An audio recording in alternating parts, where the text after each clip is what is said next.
here in Texas, here across our United States, we need to remember what every single man or woman who put on a uniform died for. And when we sit quietly by as our freedoms are being stripped away from us and we do nothing about it, they died in vain.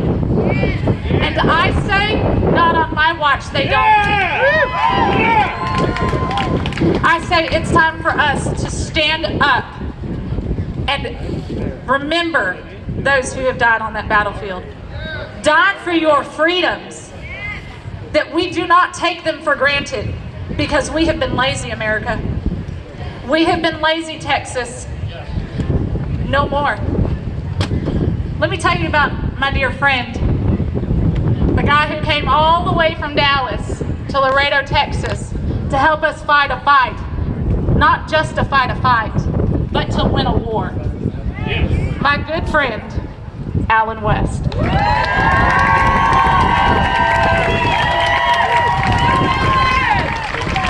Thanks so much, Sandra. How's everyone doing out there? I don't need to stand behind the podium. I don't mind getting a little sun, because I guess I got to prove to Joe Biden that I'm really black, so let's work on my tan. But I want to thank each and every one of you all for being out here, and all the bikers who rode down with me from Dallas and Waco. Raise your hand. Thank you guys for riding with me, okay? I have a Victory 2016 cross-country 8-ball. That's why I have these words here. But I want to talk about this word victory, because I think that's really what Memorial Day is all about. It's about men and women over the past 245 years in these great United States of America who have been willing to make the ultimate sacrifice, who have been willing to lay down their lives for your victory, for your freedom. And when I think about victory, it starts with in Romans chapter 8.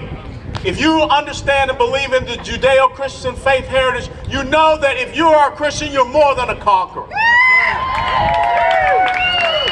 And you're more than a conqueror because someone laid down their life so that you could have victory, spiritual victory. But when I believe and think about the men who stood there at Lexington Green on April the 19th of 1775, the men who stood there at Concord Bridge, the ones who stood there on Bunker Hill, when I think about the Texans who on October the 2nd of 1835, when they stood there in Gonzales and they said, "Come and take it," they were talking about your victory. Just down the road, not too far from here, a 26-year-old led a stand for 13 days, from the 23rd of February to the 6th of March. This county that we're standing in is named after that 26-year-old. And if you have not read that letter that he wrote, he closed that letter with this word right here. He said, "Victory or death." That's why we can stand in this incredible state that we call Texas. When you think about what happened April the 21st of 1836, in 18 minutes at a place called San Jacinto, your forefathers, your foremothers, privation, starving, but they fought.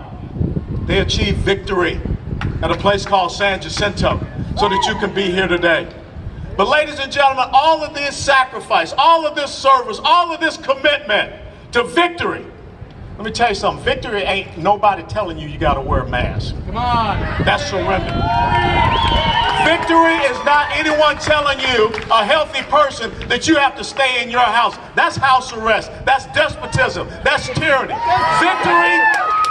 Victory is not anyone telling a business owner in the great state of Texas, which is built upon a rugged, indomitable entrepreneurial spirit, that they can't open up their own business. That's right. Victory is not using taxpayer money, $295 million, for a 27-month contract to have people come out here and trace us.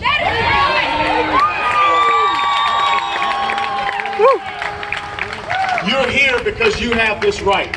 You're here because you have these freedoms. You're here because you have these liberties. Because before you, men and women, and even still today, there are men and women standing on freedom's ramparts so that you can have victory.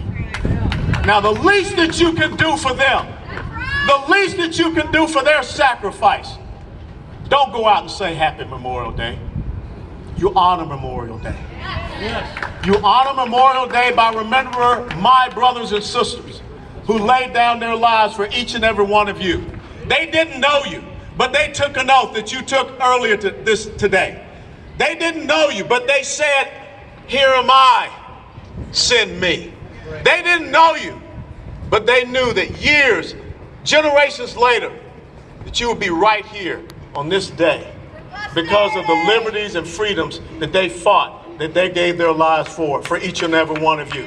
The whole purpose of us being here today is whether or not those little young boys, those little young girls back there will be able to stand up here and remember this word: victory. Victory. That's all America's about. That's what America stands for. And if there's one state in the United States of America that is the epitome of victory, that is the epitome of individual sovereignty and triumph, it's the great state of Texas. Yes, yeah. Victory! All we're doing by surrender and subjugating ourselves, we're emboldening the progressive socialist left. You think about just this past week, this judge by the name of Fred Beery down in San Antonio sided with the Texas Democrat Party, saying that we have to have mail-in ballots all across the state of Texas.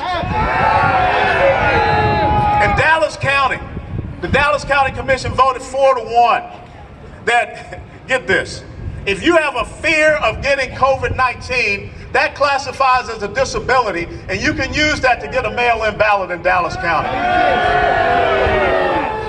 That's what's happening when you forget this word victory. When you forget what it means for you to come outside of your house, outside of your comfort zone. If there's one place where this entire field, this entire street should be packed with patriots, it's in the state of Texas. I don't care if it's raining, I don't care if it's cold, I don't care if it's snowing, because the men and women who laid down their lives for you to be here, for you to have victory, they went out in the cold, they went out in the rain, they went out in the snow. Do you have such little regard to honor that sacrifice that you think Memorial Day is just about opening swimming pools? Yeah, right. It's just about the sales at the furniture store? It's just about having a barbecue? Somewhere all across the United States of America, there's someone that is remembering their loved one. They won't be at their table. They won't be there with them. All across the United States of America, someone is going to take an American flag and go and put it at the final resting spot of an American hero. I know because my dad and my mom are buried in Marietta National Cemetery, and every Memorial Day, people take a picture of where they put a flag at their final resting spot. And that is why I am committed to one thing: victory. As William Barrett Travis said, it's victory or death.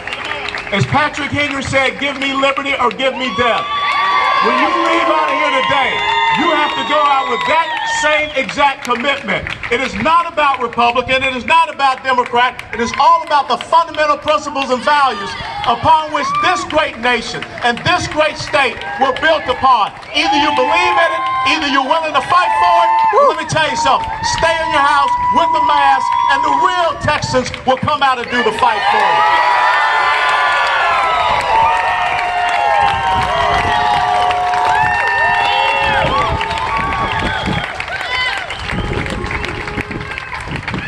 Thomas Paine wrote a little pamphlet called The Crisis.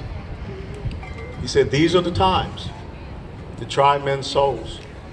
And the summer soldier and the sunshine patriot will, in this crisis, shrink from their duties. But to those who will make a stand, they will deserve the love and admiration of all men and women. What will they say of you after you have passed from this life? What did you do in this time? All of the great things that this country stands for. Did you make the sacrifice to pass it on in that bloodline and in your lineage to your children and grandchildren? Or did you give up and you didn't realize what victory was? Come on. Did you give up and not realize that you're more than a conqueror? Did you give up and not realize that there's something greater in life than just some car that you have or a motorcycle, whatever.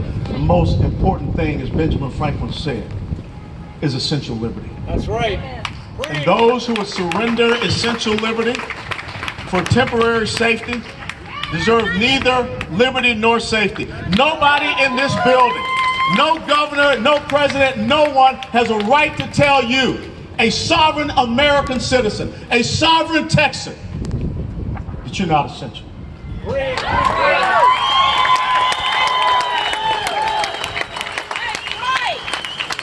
Your pursuit of happiness is your inalienable right that was not given to you from man, therefore it cannot be taken from you by any man. But if we're not teaching and understanding and reading our fundamental documents, the Declaration of Independence, the Constitution of the United States of America, then let me tell you something.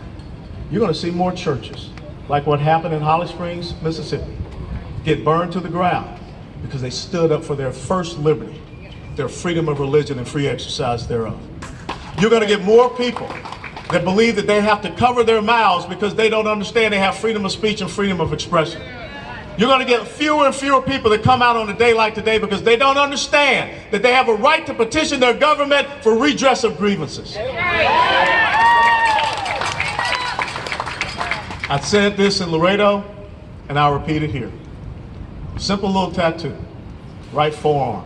That's the forearm that you would carry your sword in. Right. 2 words, Malone Lave. That's it. When tyranny stood before free men at the Battle of Thermopylae in 490 BC, when Xerxes ordered Leonidas and those Spartans to lay down their weapons, those are the 2 words that Leonidas replied: come, take. And even when he realized that they had been entrapped and encircled on that 3rd day, Leonidas chose one Spartan warrior and gave him a message to take back to the city-state of Sparta. It said, go tell the Spartans and strangers passing by that here, obedient to their laws, we lie. On October the 2nd of 1835, Texians said these exact same words when the Mexican cavalry showed up and asked for their cannon. They said, come, take. At the Alamo, even though knowing that they were surrounded, William Barrett Travis wrote that letter, and he gave it to Juan Seguin, who took it to Sam Houston. He said, I will not surrender, I will not retreat. He said that I will stand and I will lose my life, I will give up my life for the honor of being a soldier and the honor of my nation. And then he closed it with that word, victory or death. Down there at that cenotaph, it's their memorial, that some chucklehead idiot here in the state of Texas wants to move. I think y'all know what I'm talking about. 2 great stands. Come on. What will your final epithet say about you? I know what I want mine to say. Go tell the Texans, go tell the Americans, and all strangers passing by that here, obedient to their honor, to Texas, and to America, I lie. God bless you all. Be in the fight. Victory, victory, victory.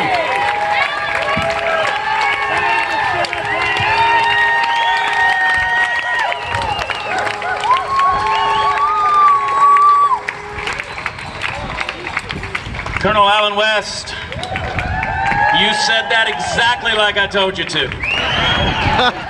Fantastic. Please welcome Senator Don Huffines.